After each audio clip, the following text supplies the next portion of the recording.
Life is full of problems. What is your attitude towards life's problems?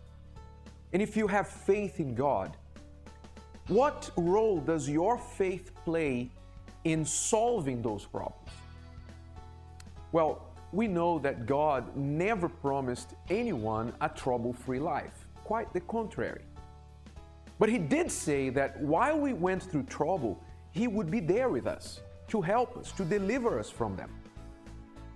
But in spite of that, what I've seen in many people is that they take one of these four common attitudes towards their life's problems and the way that their faith relates to them. Four different groups of people. The first one I see are those people who, though they believe in God, we could call them the defeatists.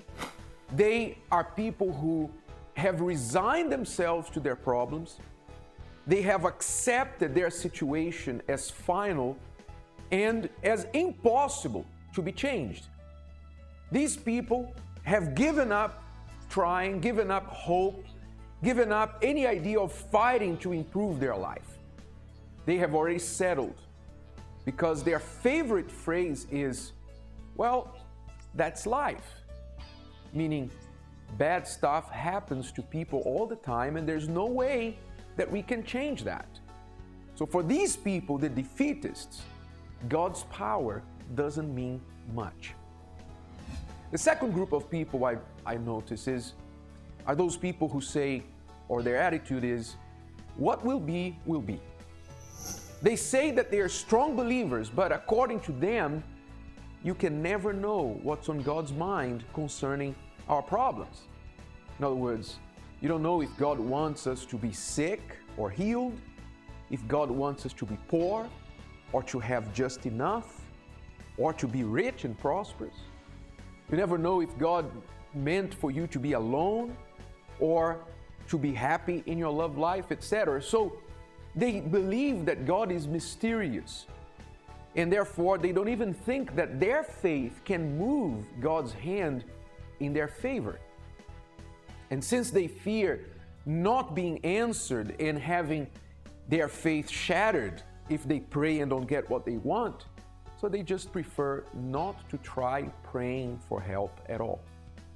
Their favorite phrase, God knows why. The third group of people are those who are full of their own egos. They say, I can.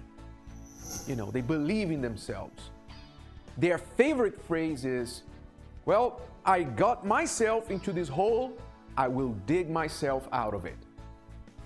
Too much self-confidence, too much self-reliance, too much of their own can-do attitude makes them a little proud. And they don't ask. They don't like asking for help because they see asking for help as a sign of weakness. Therefore, praying to God and asking God for help doesn't come very natural to them, to the people in this third group.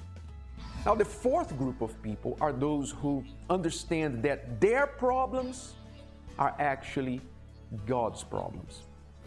These people understand that if they serve God wholeheartedly, and yet problems defeat them, then God is the one who is put to shame.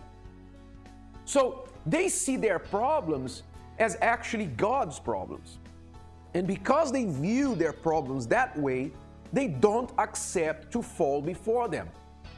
So they seek to live successful lives because they believe that their success honors God. So this fourth group holds the attitude of all the great men and women in the Bible. If you look and see, you see that the same attitude was there in them.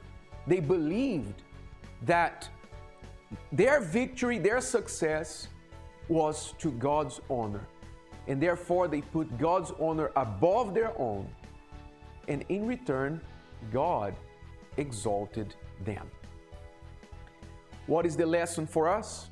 The lesson is that you and I are in one of these four groups or closer to one of them. But the good news is that if you don't like the group that identifies the most with you, you can change your attitude at any time. It just takes your decision. Till next week, God bless you.